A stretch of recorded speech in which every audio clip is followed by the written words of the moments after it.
জুডিওতে নাকি সেল চলছে, যাওয়ার পর এরকম স্ক্যাম হয়ে যাবে সত্যি ধারণা ছিল না। হ্যালো কৃষ্ণ এভরিওয়ান, আমি রাধিকা। আমার নতুন একটি ভিডিওতে সকলকে ওয়েলকাম। বেশ কয়েকদিন ধরে ফেসবুক আর ইনস্টাগ্রামে দেখছি জুডিওতে নাকি সেল চলছে। এই দেখে মনকে আমি দুদিন ধরে কন্ট্রোল করেছিলাম, কিন্তু শেষমেশ আর পারলাম না। বিকেল 4টে মতন বাজে, এই কড়া রোদে দুজনে মিলে বেরিয়ে পড়েছি জুডিওতে যাবো। মায়াপুরের মধ্যে নিয়ারেস্ট জুডিও হচ্ছে কৃষ্ণনগর। কলকাতায় থাকতে আমি জুডিওতে কয়েকবার গেছিলাম, তবে মোটামুটি কালেকশন ভালো লাগতো। কৃষ্ণনগরের জুডিওতে একবার গেছিলাম, সেরকম ঘুরিনি। আজকে যাওয়ার পর থেকে আমি সিদ্ধান্ত নিয়েছি আমি আর কৃষ্ণনগরের জুডিওতে যাব না।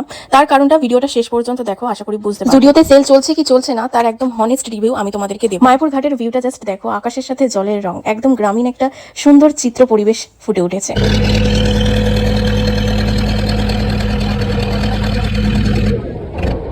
নৌকায় এই সুন্দর ভিউ দেখতে দেখতে আমরা পৌঁছে যাই ঘাটের ওপারে। এখন আমরা টোটো ধরবো, তারপরে যাবো জুডিওতে। ব্যস্ততার মাঝে একটু টুকিটাকি ঘুরতে গেলে বেশ ভালোই লাগে। অটোতে যেতে প্রায় 20 মিনিট মতন লাগে, আর অটো থেকে স্টেশন 30 মিনিট। ফাইনালি আমরা এসে গেছি। আমরা লাস্ট বার এসেছিলাম নিঃসীম অবতার যখন মুভি রিলিজ হয়েছিল, সেটা দেখার সময়, আর প্রায় অনেকদিন পরে এলাম। এখানে শুধু জুডিও নয়, প্রায় অনেকগুলো ব্র্যান্ডেরই মল রয়েছে। প্রথমে আমরা জুডিওতে যাইনি, অন্যান্য ব্র্যান্ডের যে মলগুলো ছিল ওগুলোতে আগে গেলাম। এই শপিং করার সময় না ভিডিও করাটা খুব টাফ হয়ে যায়। আমি কিন্তু প্রায় কিছু না কিছু কেনাকাটা করি বা অনলাইন অর্ডার দিই, ভাবে ভিডিও করবো, আর করাই হয় না। এই ড্রেসগুলো আমার ভীষণ ভালো লেগেছে। এগুলোকে ম্যাক্সি ড্রেস না মিডি ড্রেস বলে, যাই ফ্রক টাইপের, খুব সুন্দর লাগছে। এই পিঙ্কটা তো বেশি সুন্দর লাগছে, বাট ড্রেস অ্যাকর্ডিং প্রাইসটা একটু বেশিই ছিল, যাই জন্য আমি আর নিলাম। তারপরে চলে গেলাম প্যান্টালুন্সে গিয়ে আমার একটাও কিচ্ছু ভালো লাগেনি।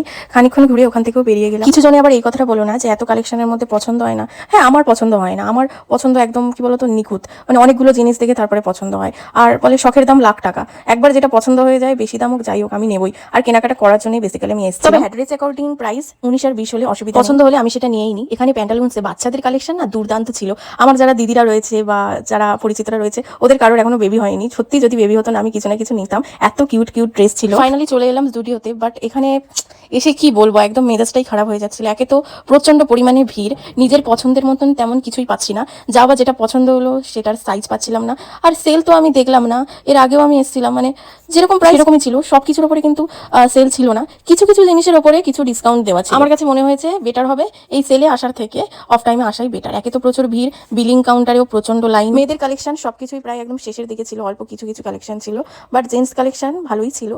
সব থেকে বেস্ট ছিল শুজ কালেকশন, আর অনেক ডিসকাউন্টও ছিল। আমার দুটো ড্রেস পছন্দ হয়েছে, তাই একটু ট্রাই করে দেখছিলাম। এই হোয়াইট ড্রেসটা আরেক সাইজ ছোট হলে ভালো হতো, এটা একটু বড় হয়ে গেছে, কিন্তু ওই যে পছন্দ হলে কি হবে, সাইজ ছিল না।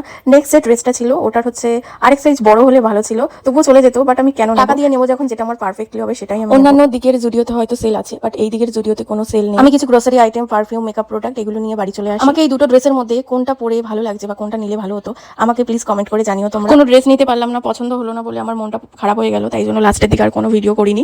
তো বিলিং সেকশনে দেখতেই পাচ্ছ যে কতটা ভিড়। তো এই ভিডিওটা কেমন লাগলো তোমাদের?